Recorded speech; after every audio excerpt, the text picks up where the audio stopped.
आणि अहमदनगरमध्ये काही वेगळी परिस्थिती नाहीये। अहमदनगर जिल्ह्यातील नागरिकांवर सध्या पिण्याचं पाणी विकत घेण्याची वेळ आली आहे। प्रशासनाच्या वतीने जिल्ह्यामध्ये 312 टँकर्स सुरू करण्यात आलेत। सर्वाधिक 99 पिण्याच्या पाण्याचे टँकर्स हे पाथर्डी तालुक्यामध्ये सुरू करण्यात आले। मात्र पिण्याच्या पाण्याचे टँकर देखील 5 दिवस येत नाहीयेत, त्यामुळे पाण्यासाठी वणवण करावी लागत असल्याची प्रतिक्रिया नागरिक देत आहेत। दरम्यान पाथर्डी तालुक्यातील पागोरी पिंपळगाव इथल्या नागरिकांनी पाण्यासाठी थेट तहसील कार्यालयासमोर उपोषण आंदोलन केलं।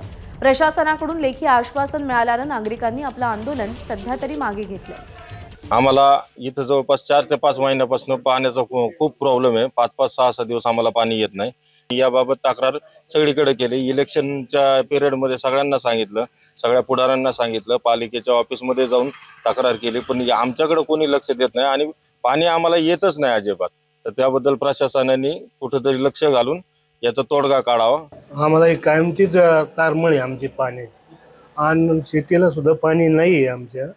तसं पाहिलं तर काही पावसाच्या प्रॉब्लेममुळे शेतीला सुद्धा पाणी पुरत नाही। विहिरीला तर नाहीच नाही, पण शेतीला सुद्धा पाणी पुरत नाही। अशी परिस्थिती का बाकीच्या लोकांचं काही लक्ष नाही।